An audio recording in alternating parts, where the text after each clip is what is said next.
I'm not saying it in a critical way. Like, if you care deeply about Israel, if you care deeply about anything, feminism, you care about any cause that you want, and you have the means to support a media organization that is just all in on that one topic, right? And there's a clear direction in which it can go, good for you. You should support it.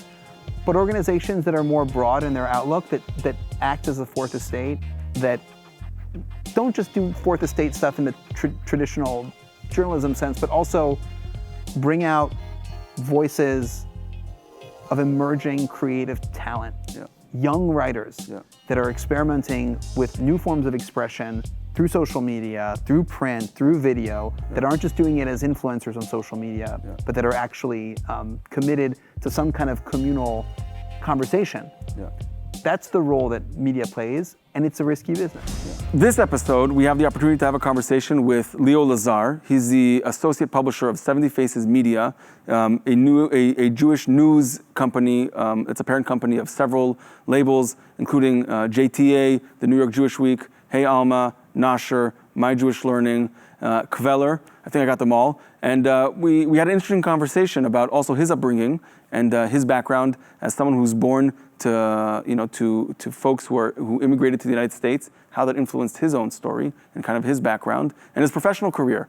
And then we dug deeper into the role of media, both local and national, its role in shaping discourse, its responsibility in being the connective tissue within communities, and kind of the shifts that we've seen over time that are changing the way we consume media, both within the Jewish community and outside the Jewish community, and all that through a lens of the importance of how these news and media outlets, how important they are in creating that connective tissue between individuals and communities. So that's in the episode today. We hope you enjoy it. Take a listen. The podcast is on all your favorite platforms, and follow us on the social media. We got TikTok, we got Twitter, Facebook, and of course Instagram. And we hope you enjoyed this episode as well. Welcome to our second episode of the podcast, the Z3 podcast. I'm very excited that you're here. We have Leo Lazar. He's the associate publisher of 70 Faces Media, which is the parent company, I guess, of several brands: Alma, JTA, New York Jewish Week, My Jewish Learning, Kveler, and Nasher, which is also there. So you looking for a job, or? No, I'm good. Okay, I'm good. I'm happy. I get to interview friends, and it was very good. It was very good. It was very good. But the podcast really is the idea is to host all kinds of thinkers, leaders, doers from the Jewish world, explore some ideas of Jewish peoplehood, relationship to Israel and diaspora Jewry, some personal journeys, and really just give our audience an opportunity to learn more about what's happening in the Jewish world. Sometimes it's very much about current news, sometimes it's more conceptual, but it's kind of, we're trying to expand our conversation outside of the conference alone to other mediums, and we're excited. This is great and awesome. Thanks for schlepping in, Thank you for having me. So I mean, we can jump right into it, I guess. Sure. I'd like to start in asking folks, like, how did they end up where they are today in their role, right? We don't have to go through the whole thing, but because part of that, kind of also gives insight to people's journey professionally and also from their identity perspective. So you have an interesting kind of story. Sure. Yeah. So I started out in corporate finance. I worked for GE International out of their Paris office. Okay. And I was a foot soldier for them in a rotational program. This means that I lived in a different country and city for 6 months at a time. I would have a different assignment. Okay. And I would work for controllers, CFOs, kind of finance people. Okay. And I thought that was kind of it, that I had basically chosen the wrong professional track and that I was screwed forever. Yeah. But what ended up happening was GE owned NBC Universal. Okay. And I audited NBC out of their... Yeah, so before you, but just to clarify, so you were like really heavily on the finance side. Yes. You were auditing. Yes. You were, okay. Yes. All right. Oh yeah, no, I was like hardcore spreadsheets, Excel, accounting, reporting standards, SEC. I mean, just thick finance. Okay. No sales, nothing. All right. And NBC was owned by GE. All right. And I got what to me was the dream assignment of auditing NBC in the final 3 months before it was sold off to Comcast. I worked at 30 Rock in Jack Welch's old office, actually. Awesome. We shared an office with 10 other people. And I learned not only about the kind of complex financial reporting rules around media companies, but I also learned about media math and how media professionals, CFOs and accountants at media companies value the products that they sell, ads, placements, and others. Interesting. And media math, to me, was much more intuitive and interesting than the kind of accounting that I had learned, with medical devices or even securities and some of the other strange products that GE sold.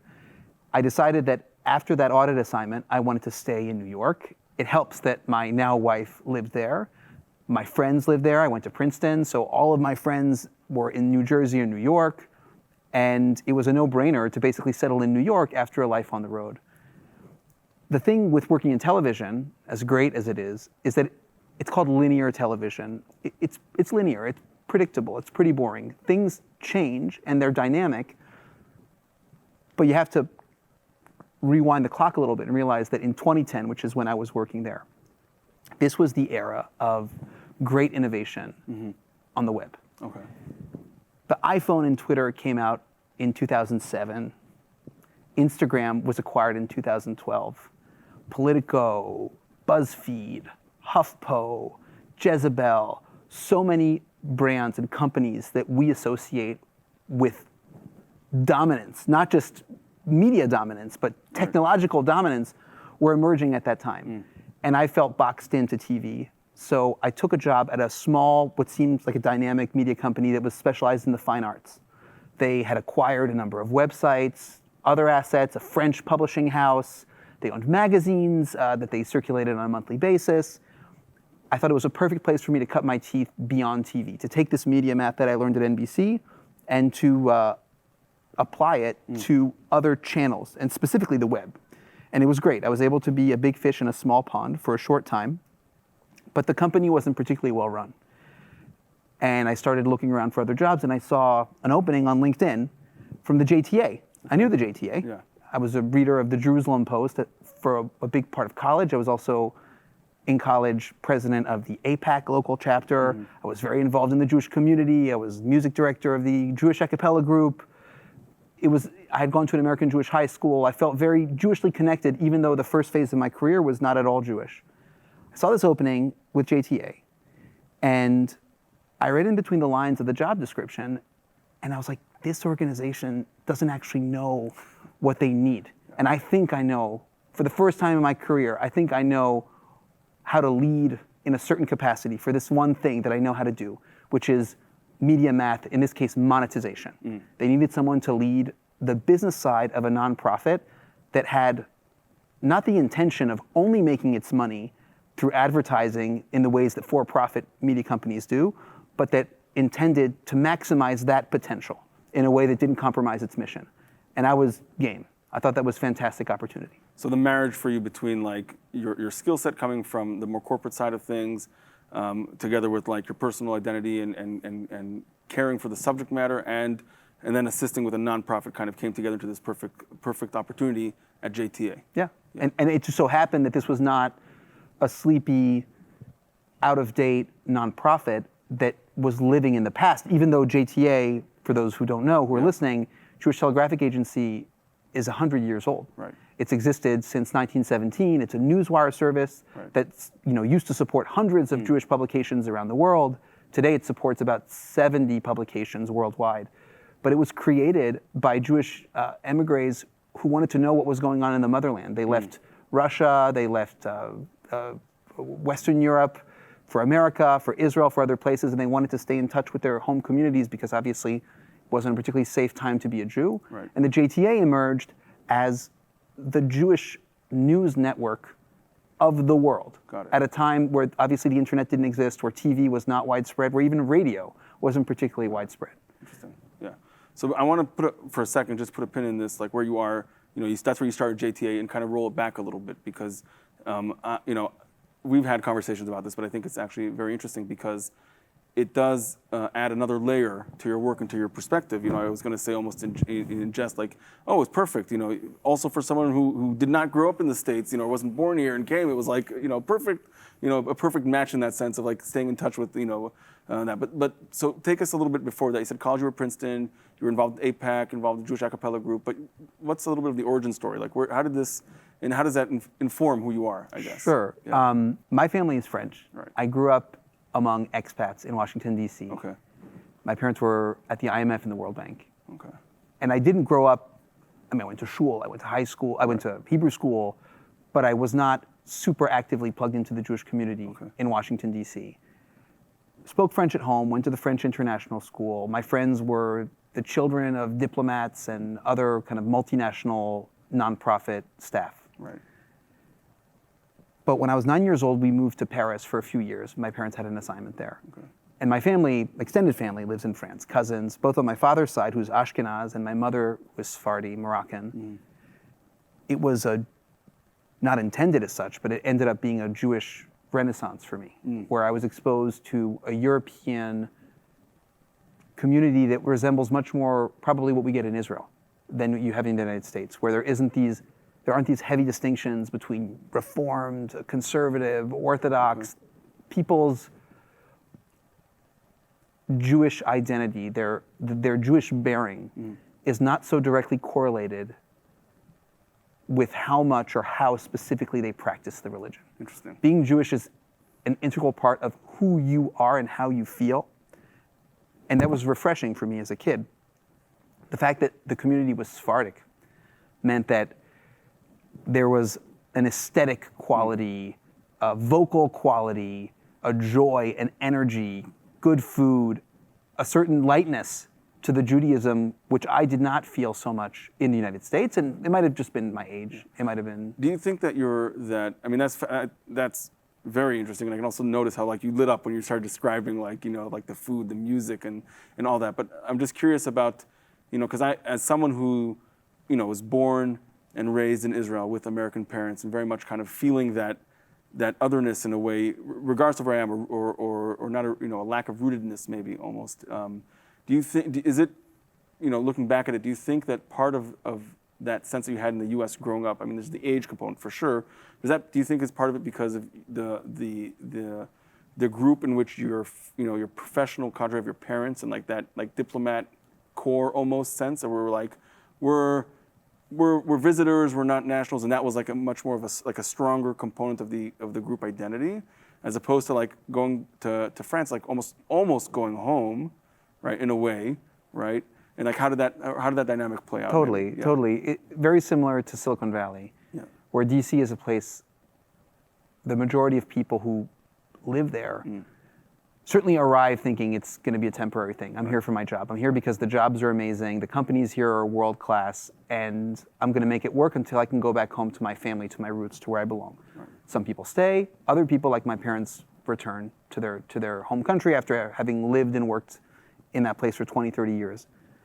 I should say that, yes, 100%.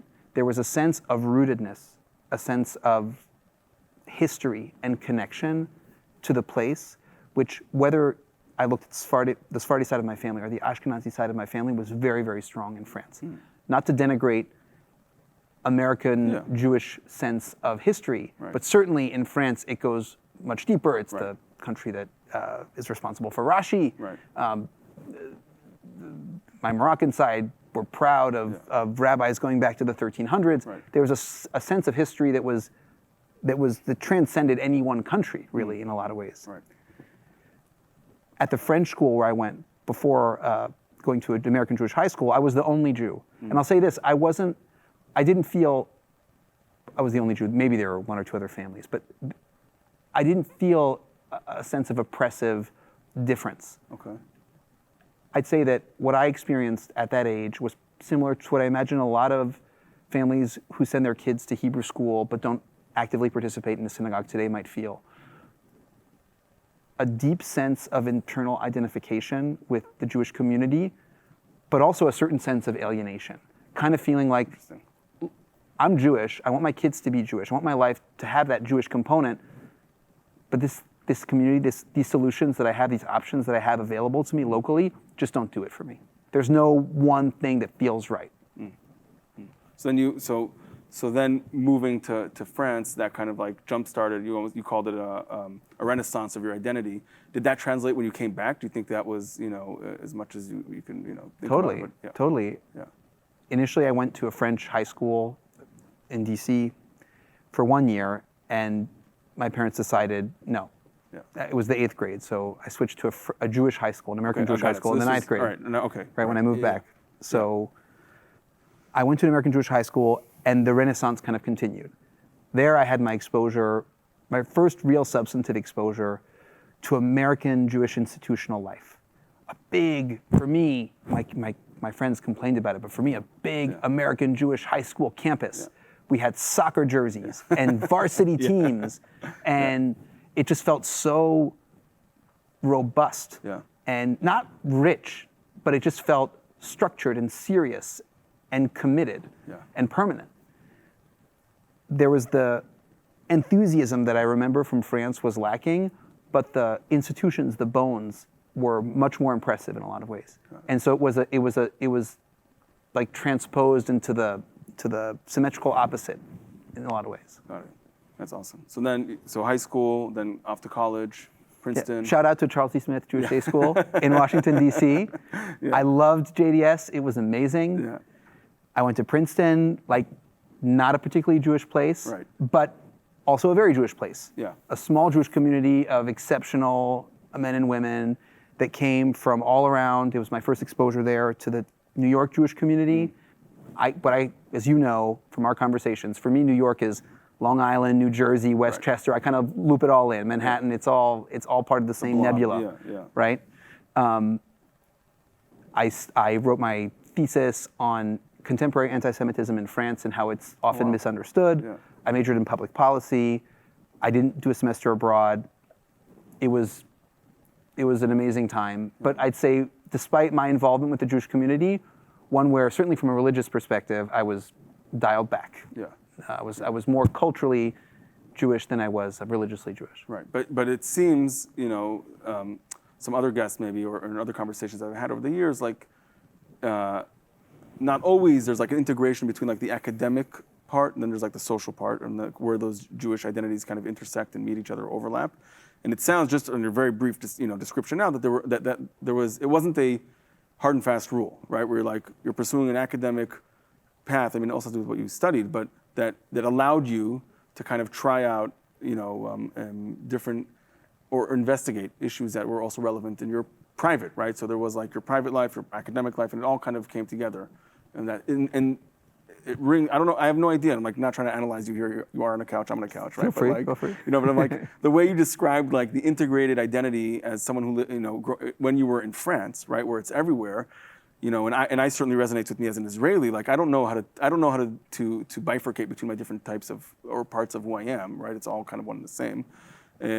It's like that's kind of what I hear you saying when you're off in college. You're like, yeah, I studied contemporary anti-Semitism, but I was also part of clubs outside of the extracurricular Jewish activities. I guess is that like am I just making that up, or do you feel like no, 100%, 100%. Yeah, interesting. Yeah, 100%. And it just so happened that Princeton had a reputation of not being a good place for the Jews, which couldn't have been farther from the truth, right? So 50 years ago, 70 years ago, the school ties kind of stereotype of the very preppy environment that wasn't welcoming to the Jews might have been true. But the Princeton that I experienced was one that was extraordinarily welcoming to the Jewish community. I started college a few days after 9/11. It was a defining time to be studying. I'd spent the 6 months in Israel prior to that. I graduated early from high school. We did the bus tour, a multiple month tour in Israel. It was an amazing time to be thinking about the Middle East, to be studying emerging conflicts of the 20th century, and certainly one where we welcome Jews from all walks of life. Right, interesting. So college, after career, corporate, you find yourself lost almost, and then like you stumble across this like this position at JTA. Right. So and you've been there basically since. Yeah, 9 years. I mean, I joined JTA, it was 2014. There were fewer than 30 of us. Okay. You know, Jewish nonprofits often compete for how schlocky their offices are. I can promise you that we win the cake. Yeah. It was a kind of tight-knit, eclectic group of people. The vast majority, and to this day, still the vast majority of our staff are writers and creatives. But at the time, there was a heavy weight, we'll say, that was the representation of the JTA staff, and there was less representation of people who were working for My Jewish Learning, for Kveler. Alma didn't exist at the time, and we didn't own the New York Jewish Week. Nasher was really a one-woman show in Shannon.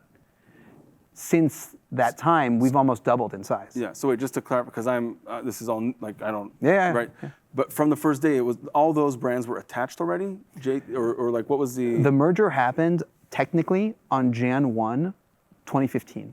And so while I responded to a job posting by JTA, I often say that I was the first 70 Faces media hire, because I was not hired to monetize JTA. I was hired to create a business and monetization strategy for a newly formed nonprofit that would operate all these companies.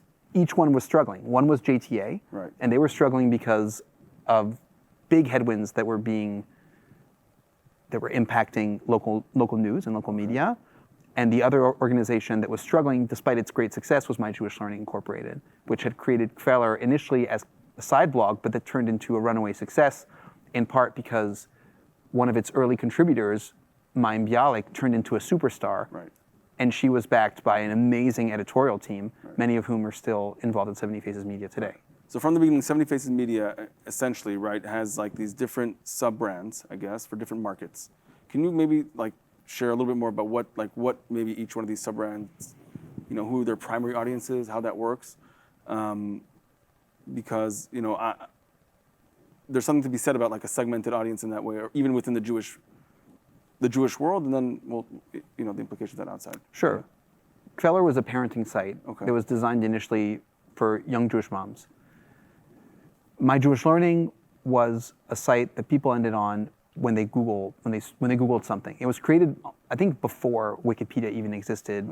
It was funded by the Bronfman Foundation with the notion that one day users would go to the internet to answer basic Jewish questions as opposed to asking a rabbi. Spot on. JTA, Newsies, there's stereotypes about who reads the news, what demographic profiles they fit in, but broadly speaking, let's call them Newsies, typically like more male, slightly older. Alma, which was founded much later, is young men and women. I wouldn't say that it's just women, but very young, very cosmopolitan. Overall, our publications skew pretty American. So about 80% of our users are in the United States. And age-wise, unlike a lot of Jewish organizations, and I think this is what you were getting at with segmentation, we have a really nice distribution of users. All of our data is based on either surveys or web analytics. Web analytics doesn't tell you anything about users below the age of 18. So we can't certify that XYZ number of our users are below the age of 18. We do suspect, though, that a number of our users are using My Jewish Learning or JTA archives or other products as part of their research, not necessarily to answer deep-rooted philosophical concerns, although we do have partnerships with Jewish Board in New York, designed for teens. But it's a great advantage to own a family of brands that each target different segments of the broader Jewish spectrum. Even when you say, okay, 70 Faces Media, we don't cater to the Haredi Jewish world. I think that's a very, very fair statement to make, right? We still have a very diverse, very demarcated spectrum of users, and each one is going to respond to a different kind of Jewish content. And the truth is, those units, those segments, are not purely demographic. It's not like Alma is just our website for young women. That is the predominant demographic that we're going to see in there, but it's about people who engage Jewishly through cinema, through books, through music, through contemporary debate. My Jewish Learning is going to be predominantly female and skewing slightly older. But we're still going to reach the full spectrum of Jews. No bucket is going to have fewer than 10 to 15% of users. Right. So we're going to, and in the case of My Jewish Learning, you have to realize My Jewish Learning on average will have 1 million users per month. So when you're talking about 10%, that's a lot of people, right? Yeah. So we're able to reach these different segments. We have products that appeal to them. And at the end of the day, it makes our job very complicated. Yeah. Because when funders or grassroots donors want to understand who do you support, how do you measure your impact, inevitably we have to produce a number of different metrics and graphs, and it gets complicated pretty quickly. Yeah, for sure. But you're raising here something that I find interesting, and again, this is most of my questions are out of ignorance, right? Not like I am curious to, if we the implication of having these conversations with donors, and you raised it, of course, earlier, right? And we named it, is that 70 Faces Media operates as a nonprofit, right? And I don't know to say, I really don't know if that's true across media at all, or media is for profit, generally speaking, and they're driven sometimes by, amongst other things, a bottom line, right? But what does it mean for a news, I don't know if news is right the word, a media company to be a nonprofit, and what does that mean about the mission, and what does that mean about the way you approach curating this content? It's important to note that I'm not a journalist. Right. So while I'm a media executive, I really defer to my colleagues in editorial whenever it comes to questions about the editorial implications, the content implications of anything. Right, okay. What I can speak to, though, is the landscape aspect of things. Some of the most famous news outlets in the world are nonprofits. Okay. The BBC is one good example. NPR and PBS is another great example. Lesser known, but have a big reputation in our world, something like the Texas Tribune, the Columbia Journalism Review. These are ultimately organizations that are nonprofits in the sense that they are a 501c3 or they receive, the foreign equivalent of that. Right. By the way, in Israel, I should know the answer to this in Israel. No, there's kind of Chatza, which is like that's like the PBS, basically, correct. Right? The public. So yes, there's like the PBSs, right? But like there's the nonprofit pieces where I'm like. So a nonprofit, I think, has to do with where the money comes from. Right. Who is funding the organization, and how much the organization ends up depending on ad revenue to function. Right. What they're allowed to do with that money, what they're allowed to say. Like you can't, right? To be a 501c3 specifically, right? You can't lobby. That's exactly right. You can't distribute revenue to your officers, right? So there's a regulatory element. That's right. But like in the Jewish context, right? Is there like anything that's unique besides that? Like in terms of like, we want to reach like this demographic. We want to shape this type of discourse. We want to influence. It's all, you are, like any Jewish nonprofit, you are bound by your mission. Right. And you need to stick to your mission, and obviously you need to be compliant with local regs in the process. For sure. But you have a mission. Right.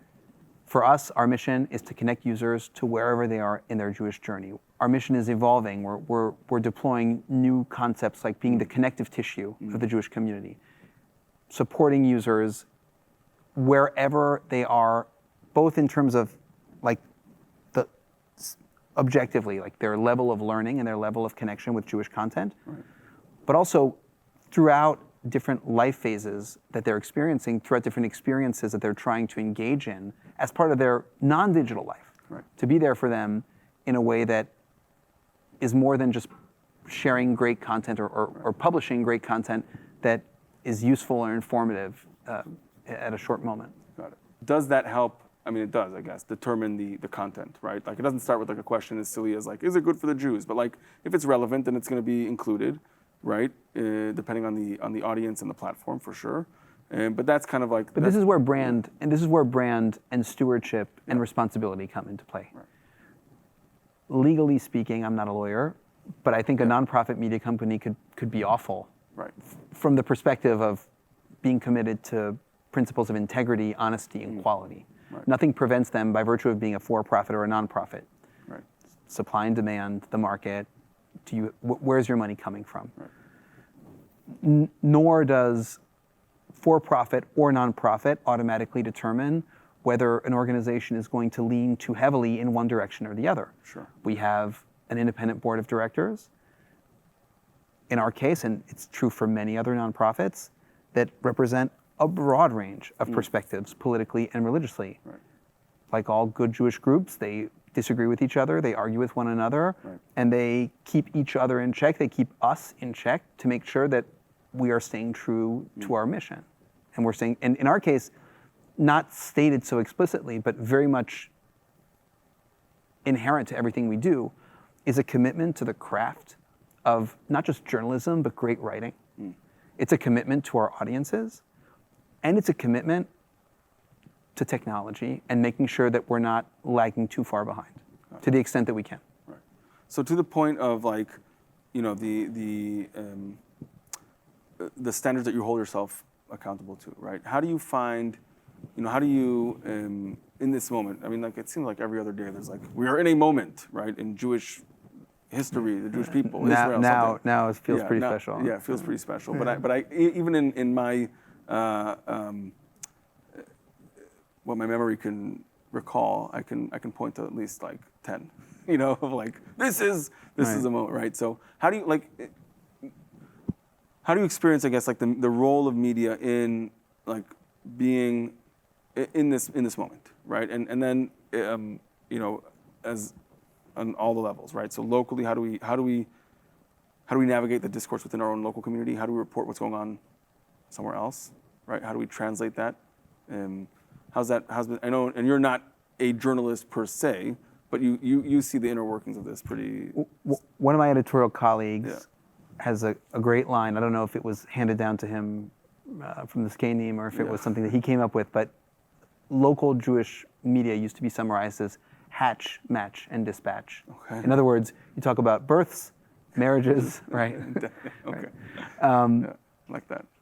Yeah. Of course, it's much more complicated than that. That's like that's a lighthearted way of putting it.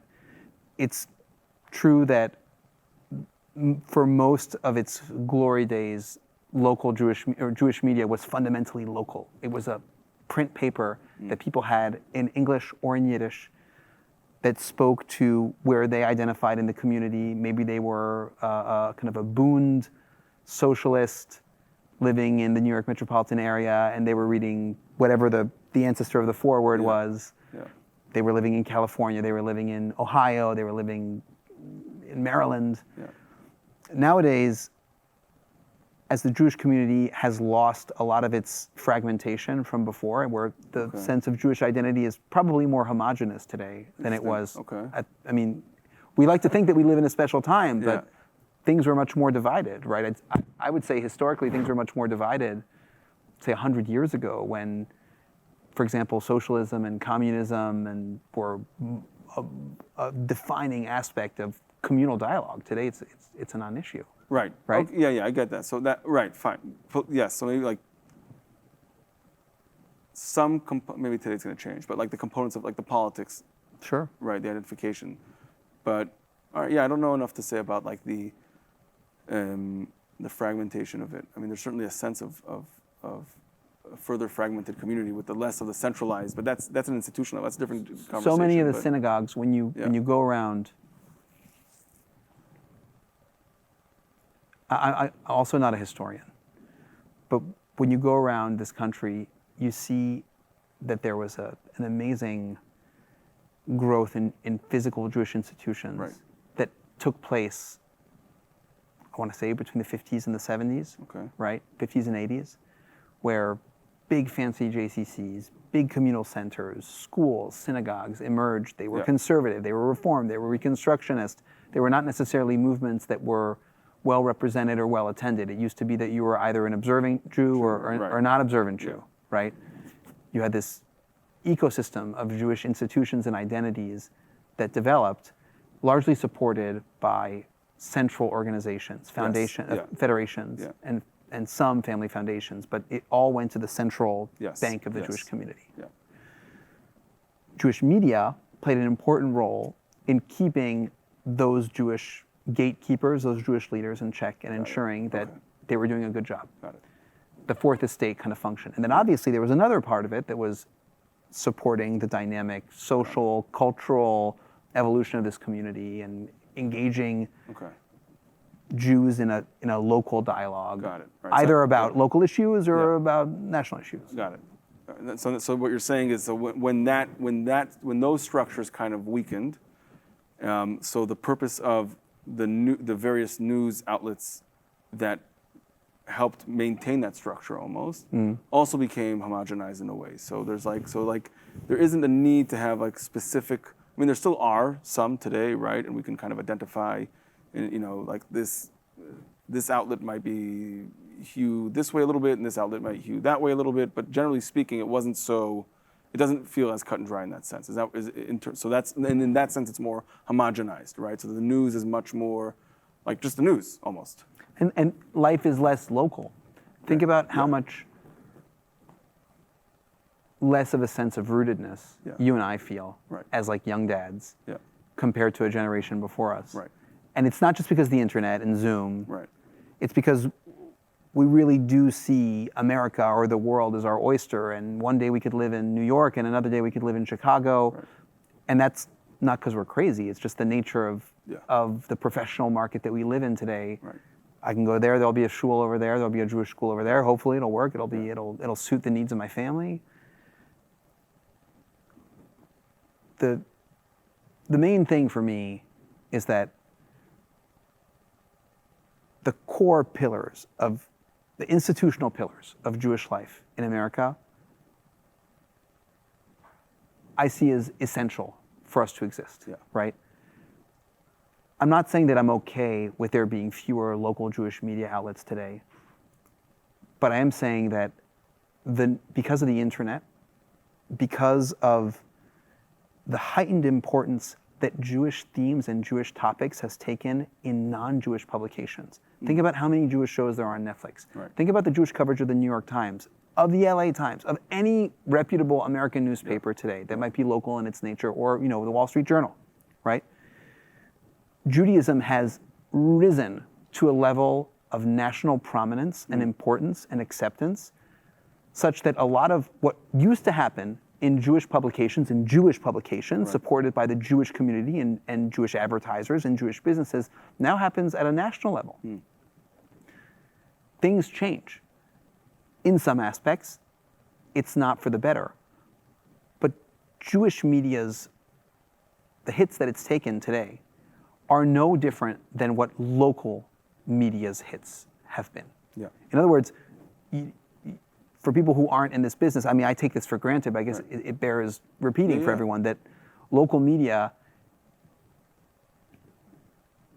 has suffered tremendous hits. Yeah, today I think it's Santa Barbara News, a 150-year-old institution declared bankruptcy this week. Today, yesterday, I don't know the exact date, but one of many, and there are countless examples of large local publications that go under, either because they're not well managed, or because they just failed to make a transition into the digital age, or whatever, or because their community lost their relevance. If you saw a list, if I showed you right now, a list of all the Jewish papers in America from like 150 years ago, you'd be like, there were Jews who lived there? You'd be like, what?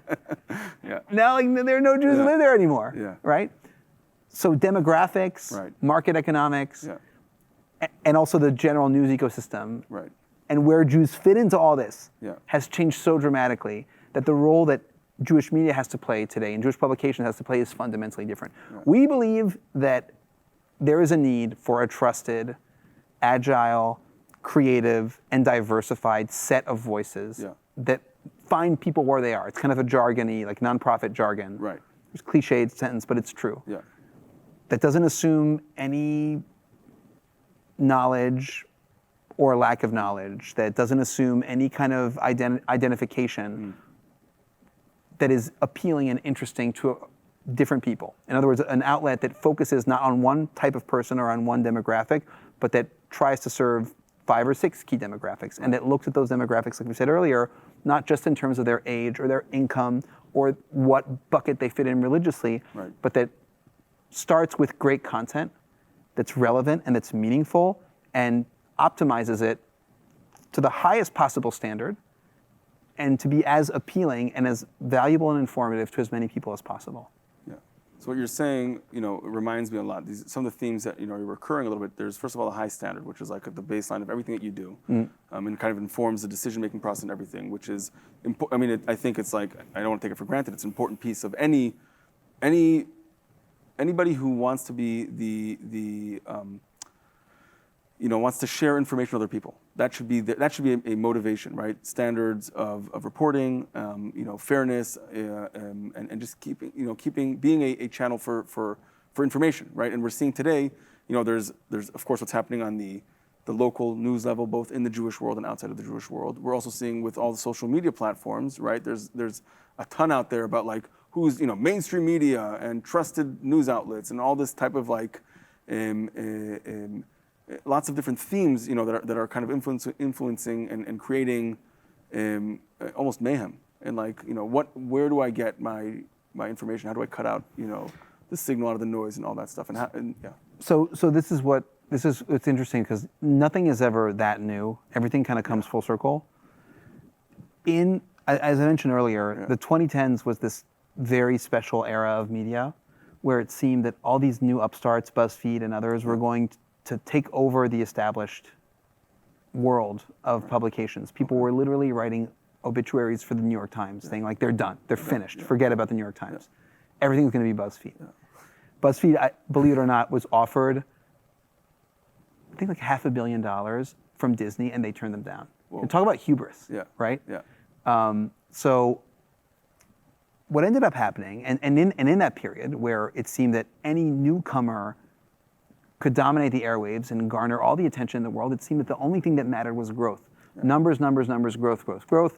The ingredient to that growth was social media. Right. And yes, to your point, social media, we now know, the algorithms skewed heavily in favor of polarizing, divisive content. Yeah. It basically pitted us against each other. Yeah. It fed the anger machine in a cyclical nature. Yeah. And eventually we got to a point where the sources of information that were feeding this public brawl were often manipulated, they were often malicious. Yeah. And the truth of the matter is, Facebook and other media outlets, Twitter, now have taken a huge credibility hit in terms of their value to society, certainly as it comes to news, right? And following the cycle of news. For publishers like us, who are very proud of what we do, who hold ourselves to a really high standard, there is a glimmer of hope that all of a sudden the value of a brand, the value of a trusted newsroom, the importance of an editor, of editorial review, of due diligence, of fact checking, all these things that might have come off as necessary evils or burdens in the area of produce fast, get on Twitter as quickly as you can. Now they're going to be a mark of quality, a mark of respectability.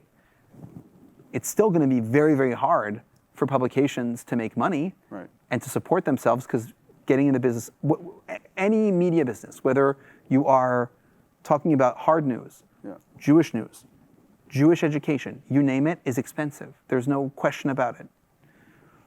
It's going to be hard to find the money for that, but there's reason to believe that advertisers and members of the general public are going to pay much more attention to organizations that didn't lose credibility over the course of the crazy past 15 years, and who stuck to their mission and stuck to their guns, or at least I feel that way, and I don't think it's just wishful thinking. Right, and that brings you back to like the mission that you mentioned earlier about being, you're trying out this new language, maybe of being like the connective tissue.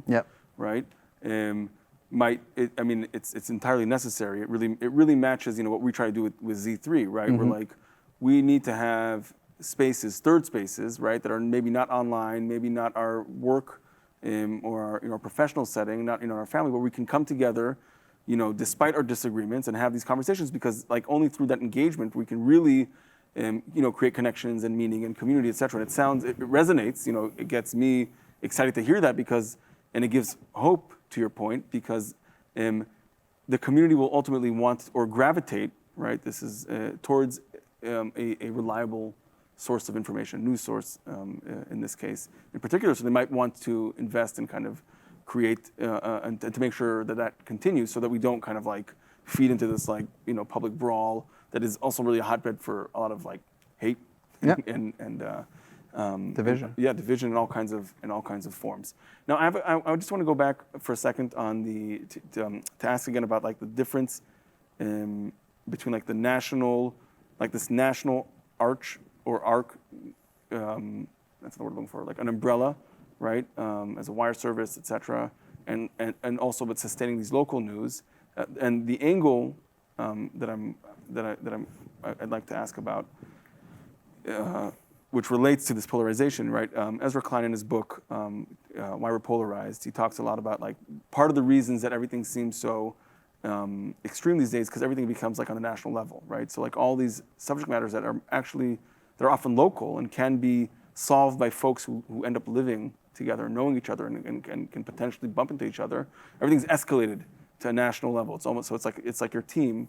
You might not agree with everything they say, but because like on the national stage, it becomes of supreme importance. And he lists other reasons why, like to that polarization. But to his point, like one of the things, like we are neglecting often the local arenas, right? The local news channels, the local causes, the municipalities, whatever. And everything's escalated. Is that something that you find true also in this in this area? Is it a little bit different because it's a smaller market? How does that? I think that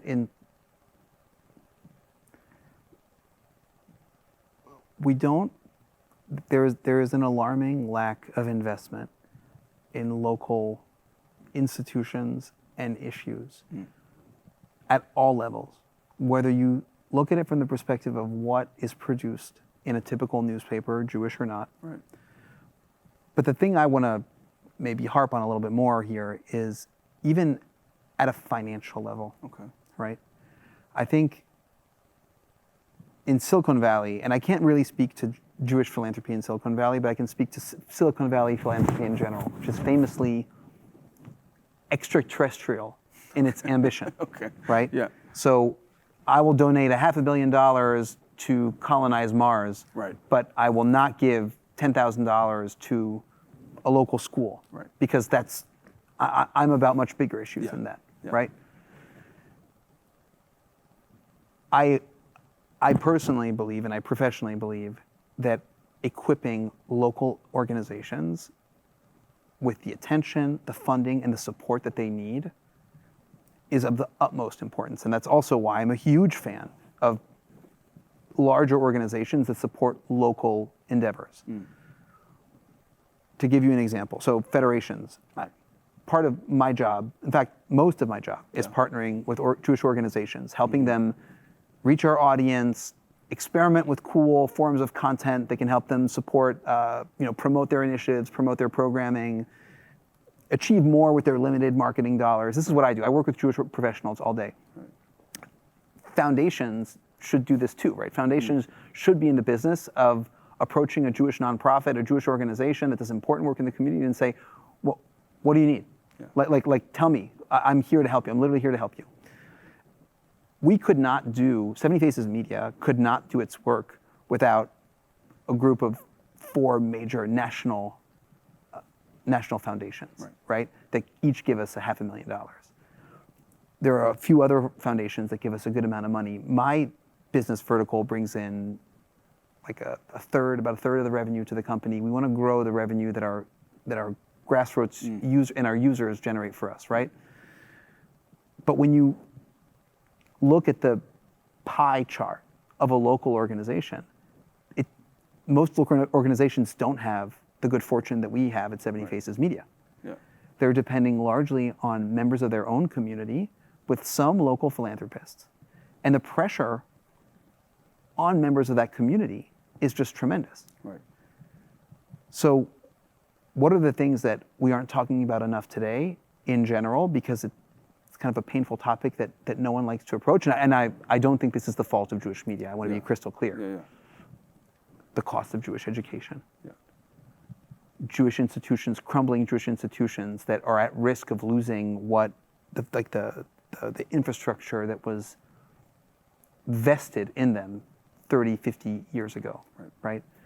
There's a real economic crisis that even though many people in the Jewish community, not all obviously, but many people are fortunate, they have means, they have enough means to live a comfortable life, being Jewish takes on this enormous financial burden on them. And they might not invest in the Jewish education of their children. They might not invest in the Jewish community because they feel like their money would be better spent elsewhere. And it is imperative that Jewish media, that Jewish leadership brings out the beautiful Jewish stories, the sings the song of Jewish community in a way that inspires donors, institutions, and people who aren't affiliated to feel like, you know what, this is my posse, this is my group. I might not agree with everything that goes on in the Jewish community here. I don't like these people. I would never set foot in that shul. But by and large, I'm going to invest my time. I'm going to invest my tzedakah dollars. I'm going to go the extra mile for my children to be connected to the local Jewish community. So it's not just about media. I see it as a much deeper problem. Yeah. But there's two points that kind of, it sounded to me that you folded into one, maybe unintentionally, but there's like, one is the cost of participation, right? And like if you're looking at the full, the entirety of the Jewish community, of course, it maps, right? There's people who make more, make less, whatever. That's the dynamic of our society. So there's the cost of participation for everybody, and then there's also like where the philanthropic dollars are going, right? So people might say, because you raised, maybe this was not what you meant, but so I just wanted to clarify maybe. So I rather give my money elsewhere because it'll be better managed and better used. Is that you're saying philanthropically or just or something else, just a cost of participation? I'm not getting the product I'm paying for, I might as well go elsewhere. I guess a little bit of both. Okay. I did mean them in separate ways. I do think that no one is going to support Jewish organizations and Jewish causes other than Jewish philanthropists. Yeah. I mean, in some cases, Jewish organizations that do important social work might receive federal funding or state funding. Right. Because what they're doing, think about Jewish Board, think about maybe even the JCC, retirement homes, hospitals, organizations that very much service the public good. They're Jewish in name, they're not Jewish in their impact, right? HIAS, exactly, ADL. Yeah. But then there are other institutions, and these are oftentimes the very, very local organizations that service the Jewish community, that don't service necessarily the most wealthy segments of the Jewish community, and they're the ones who are struggling the most to fund themselves. And Jewish media is kind of a case in point. Right. Yeah. There are of course billionaires that, cynically bankroll publications because they have large political agendas. Right. It's unfortunately all too rare for great philanthropists to support Jewish media out of a true sense of commitment to Jewish dialogue and Jewish peoplehood, right?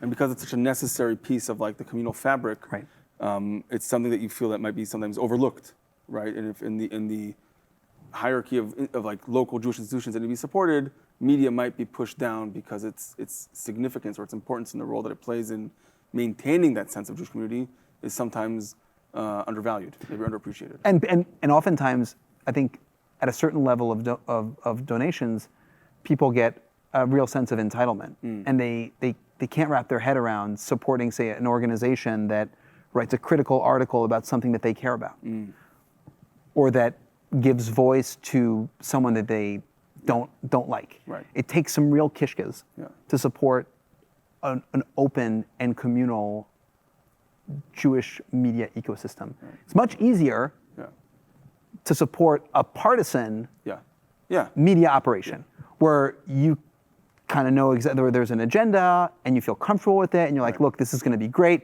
And I'm not saying it in a critical way. Like if you care deeply about Israel, if you care deeply about anything, feminism, you care about any cause that you want, and you have the means to support a media organization that is just all in on that one topic, right? And there's a clear direction in which it can go, good for you. You should support it. But organizations that are more broad in their outlook, that act as a fourth estate, that don't just do fourth estate stuff in the traditional journalism sense, but also bring out voices of emerging creative talent, young writers that are experimenting with new forms of expression through social media, through print, through video, that aren't just doing it as influencers on social media, but that are actually committed to some kind of communal conversation. That's the role that media plays, and it's a risky business. Yeah. I mean, we certainly feel, you know, we're very also very fortunate. You know, we are a local JCC with aspirations that kind of exceed our geographic catchment area. Right. We talk about this internally about like how we understand our ability to influence or help shape a public discourse around specific topics, right? And that's kind of at the core of Z3. But certainly there is like that challenge that you're describing is something that very much resonates. It's very hard to especially in polarized moments like now, to say there is value for that space, right? And like it is easier to like just to align yourself with what you feel is true, and identifying kind of when you have to make that decision is difficult. It's not an easy exercise, but certainly like there is value, there is importance of creating those spaces where we can have that type of engagement, so it meets the needs of our entire community. You know, I feel like that's sometimes it's accused as like, you know, hiding behind objectivity, right? It's like, no, you got to make a bold stance. I'm like, no, there's like, yes, there are people who need to make those bold stances, but if we value community, if we value this idea of Jewish peoplehood, and you know, this age-old ideas of Kol Yisrael, Arevim Ze Bazeh, and whatnot, all these languages, right? We're all connected and responsible for each other. Then we have to make sure that happens. And what I find like fascinating, right, with Israel, right? You know, as an Israeli, like Israel, that's the container, right? There's a country, right? There's a nation state, a sovereignty, and that, you know, taxes and the borders and all that stuff, the economy, that defines kind of the shared playground, right? And then the discourse allows for trying out different things and, you know, levels of polarization. Outside of Israel, you know, speaking for the American context, and this has been true for thousands of years, right? When the name of the game was how do you maintain identity or collective identity without sovereignty, right? So there was mechanisms that we developed for that, and news was part of it. You know, real life place where we can meet was part of it for sure. Ritual, eating, food, dress, all that stuff was to create that sense. And I think Davka today, the mission of doubling down and making sure that that's still possible, is something that very much rings true. And it was just great to like hear your perspective. You know, as a media exec, you know, Leo, it is, you know, you're a journo in my books, at least. Oh, thank you so much. I take that as a compliment. Yeah, but you know, but seriously, like I mean, I find that incredibly inspiring and hopeful that there are folks who are committed to keeping that conversation alive, and not at the expense necessarily of other localized initiatives, which is incredibly important, and kind of supporting them. We didn't talk about, you know, the media summit that you did and kind of helping other nonprofits kind of learn the tricks of the trade, but that was incredibly important. But you know, I want to thank you. Thank you for joining me here in Palo Alto. Yeah, it was great, and you know, I look forward to, you know, we always find ways to work together, and I find that really exciting, and so I look forward to that. And I want to thank everybody for tuning in and listening. Follow us on all our platforms. We have. Let's see, at this point, we have, of course, Facebook, Twitter. We're going to have LinkedIn. We have YouTube. We have also TikTok. Our website, of course, is z3project.org. And just let's continue the conversation. So thank you, Leo. Cheers. Thank you. Thank you.